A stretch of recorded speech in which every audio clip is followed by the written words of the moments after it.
Good morning, California. Sunshine. Swimming pools. That's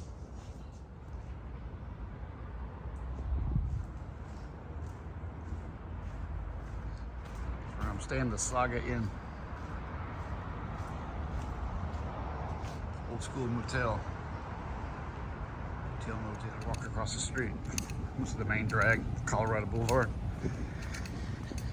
He talks about it all the time.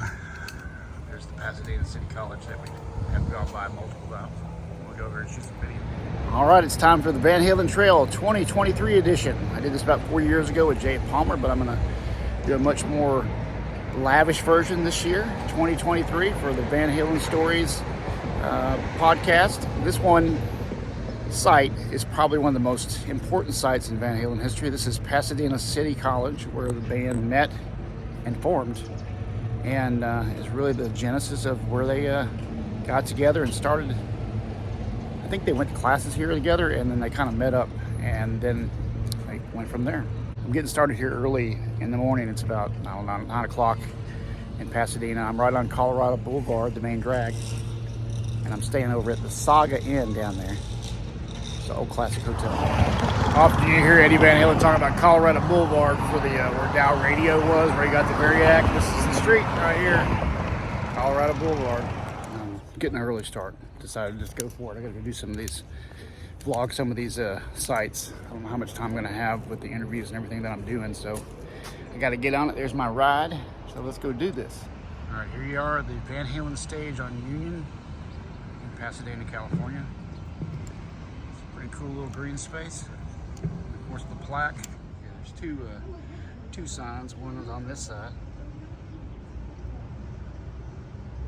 My friends at Pasadena for Van Halen, they did this. Stage dedicated. That's pretty cool. And over here on this side, you got the detail.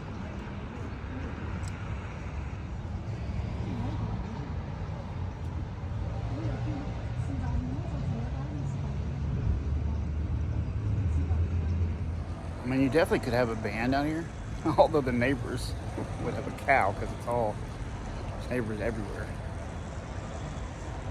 Pretty rocking to have it right here, though.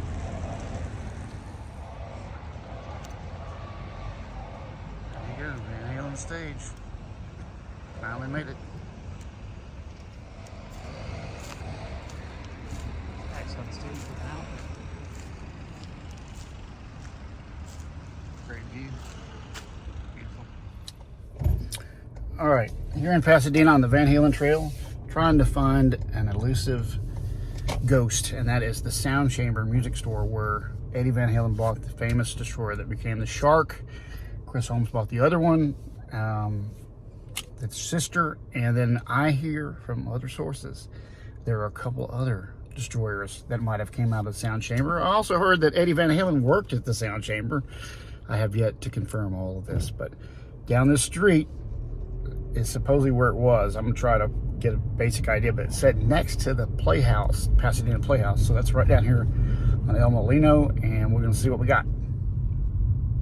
Okay, somebody's pulling out, so maybe I can get right here. This is where I think it might have been, and that is one of these two buildings right here. All right, the lore about the destroyers comes to here, where I think the Sound Chamber was. It might have been this one, or that one, or a combination of the three. It said that it was turned into a studio afterwards, and then it used two adjacent spaces. So I would say maybe these two, if it was right next to it and used two adjacent spaces. That makes the most sense to me. And the photos inside kind of give you the idea that it definitely was one of these. Let's look at this room. Man, these would have been killer studios. Look at that. High ceilings, and they would have had a control room in here, maybe, or on the other side, and then the rest of it on this side. But one of these rooms is where all I want to do is have some fun, was recorded. All right, that's where I think it was, the Sound Chamber. I've still got to confirm it, but I'm pretty sure this is the spot next to the Playhouse, and it was turned into a studio.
of this 73 JMP, right? Yep. It's a, this is the real deal, and it also came from a place where we're not sure, but we think it might have been Chris Holmes' amp.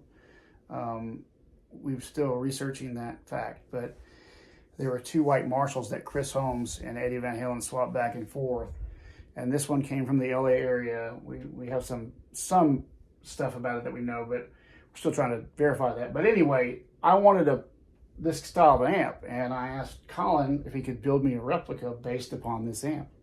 And so what we did is we built a part for part, right? Pretty much, except for the transformers. Transformers, of course, have to be, but they're those same ones you were just telling me about. Same spec. Same spec. So basically, it's the same amp as this amp, and we just recreated it. Of course, I wanted it in white Tolex, and I wanted the look of this amp, and because white is just hard to get. But this was such a cool amp for the time. I mean, there wasn't that many out there back then, right, Colin? Now, it was believed to be about 1,000 of them produced in this color. Don't quote me on that, but from what I've read. So worldwide, though. Right. Yeah, very, very, very hard to find. And white is the hardest color to find of all the custom Marshalls. Yeah, and this one's actually signed by Eddie Van Halen on the inside. So that's one of the reasons why we think it might have been one of those two amps that Chris Holmes had, and that Eddie Van Halen and Chris Holmes shared equipment constantly. So we don't really know whether Eddie actually owned it or he shared it or what happened, but we do know that it's from the right era and come from the right vicinity, which is kind of like where we're at a little bit now. Yeah. We're out San Dimas way, as they say. So we're going to crank this amp up unless you hear it and see what you think of this thing. It's pretty cool. All right. Wow, that's pretty cool.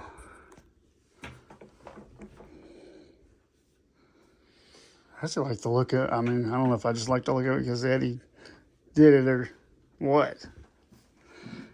But yeah, I don't know if Chris has all of them. He might have some still. I'm not sure. Yeah. Because I've seen a few people who have some. Somebody, I was gonna say yesterday.